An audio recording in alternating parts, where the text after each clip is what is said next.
Hi friends, this is our STM32 Microcontroller tutorial series first video. So, in this video, STM32Cube IDE software எப்படி install பண்ணுகிறது பார்ப்போம். So, first Chrome browser STM32Cube IDE search பண்ணிக்கோங்க. And first link click பண்ணிக்கலாம்.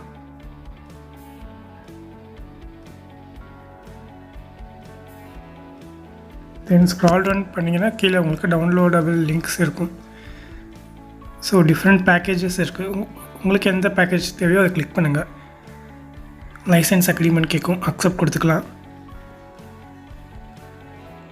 Next இது account login பண்ண சொல்லும். So better உங்களுக்கு account இல்லைனா அக்கௌண்ட் க்ரியேட் பண்ணி லாகின் பண்ணிக்கோங்க.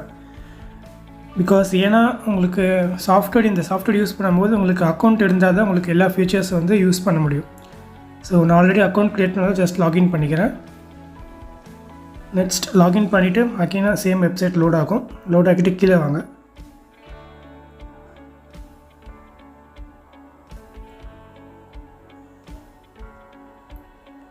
இதில் பார்த்தீங்கன்னா கீழே ஆர்பிஎம் பேக்கேஜும் இருக்கும் அண்ட் டெபியன் பேக்கேஜும் இருக்கும்.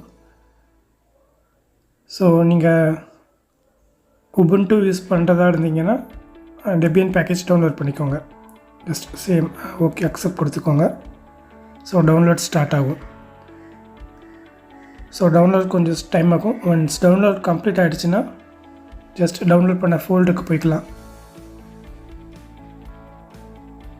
இல்லை ஸோ ஒரு ஜிப் ஃபைல் டவுன்லோட் ஆகிருக்கும். ஸோ ஃபஸ்ட்டு அந்த அன்சிப் பண்ணலாம். அன்சிப்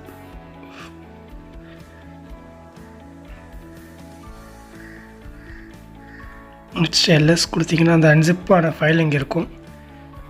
ஸோ அது ஒரு ஷெல் ஸ்கிரிப்ட் தான். ஸோ அது எக்ஸிக்யூட்டபிளாக இல்லை. ஸோ அதுக்கு எக்ஸிக்யூட்டபிளாக மாற்றுவோம்.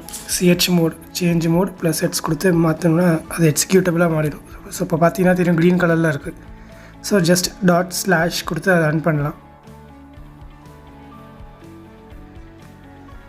ஸோ பெட்டர் நீங்கள் சூடோ கொடுத்து ரன் பண்ணுங்கள். ஏன்னா சில ஸ்டெப்ஸ் இன்ஸ்டால் ஆகும்போது யூசர் மோடு கேட்கும், சூடோ மோடு. ஸோ ஃபஸ்ட்லேருந்து நம்ம சூடோ கொடுத்து ரன் பண்ணுறது பெஸ்ட்டு. சூடோ ./ கொடுத்து ரன் பண்ணிக்கோங்க. பாஸ்வேர்ட்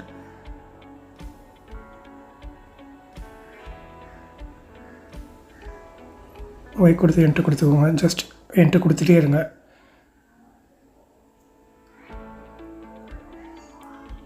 என்ட்ரு பட்டன் நீங்கள் ஜஸ்ட் கிளிக் பண்ணிகிட்டே இருக்கலாம் அப் டு எண்டு. லாஸ்ட்டாக ஒரு கன்ஃபர்மேஷன் கேட்கும். இங்கே ஒரு எஸ் கொடுத்து என்ட்ரு கொடுத்துக்கோங்க.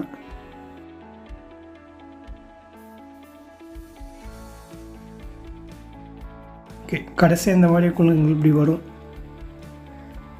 தென் நீங்கள் கியூப் ஐடின்னு சர்ச் பண்ணிங்கன்னா அப்ளிகேஷன் உங்களுக்கு இருக்கும். ஸோ எந்த பாத் வேணுமோ டிஃபால்ட்டாக நான் கொடுத்துக்கிறேன். கொடுத்துட்டு லான்ச் கொடுங்க.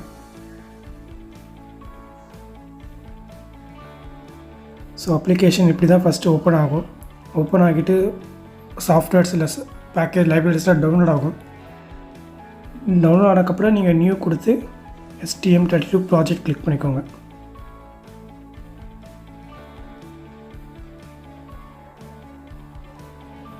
இனிஷியலைஸ் ஆகுது. ஸோ உங்களுக்கு STM32 எந்த போர்ட் நீங்கள் வச்சுருக்கீங்களோ அந்த போர்ட் நம்பர் எக்ஸாக்ட் நம்பர் நீங்கள் சர்ச் பண்ணுங்கள்.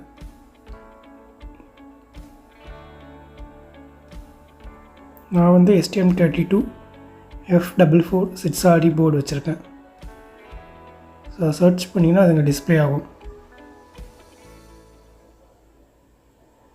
அது என்ன போர்டுன்னு கிளிக் பண்ணிக்கிட்டு நெக்ஸ்ட் கொடுத்துக்கலாம்.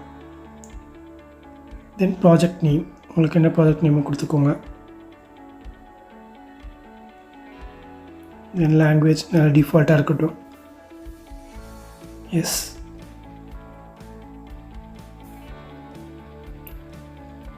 ஸோ இந்த டைம் லாகின் கேட்குது. நம்ம அப்போ லாகின் க்ரியேட் பண்ண சேம் யூசர் ஐடி பாஸ்வேர்ட் கொடுத்து லாகின் பண்ணிக்கோங்க. அப்போ தான் உங்களுக்கு ஒரு கம்ப்ளீட் ஃபோல்டர் ஸ்ட்ரக்சர் அது ஜென்ரேட் ஆகும்.